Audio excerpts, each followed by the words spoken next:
DevSecOps people have to be willing to pivot to meet the challenges of today, and even at the expense of work that they've already done in the past. Because what was relevant a year ago is no longer relevant, and what will be relevant a year from now is different than what matters today. So we have to be able to move and develop very quickly to meet the needs of today, and be willing to let go of the work that we've done in the past and not sink into a comfort zone that's going to become an inhibitor to us.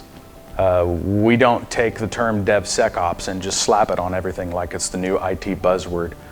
We actually work very hard and very diligently on trying to implement that framework within our own company at every level, and not just to impress outside agencies or prospective customers. We actually do it.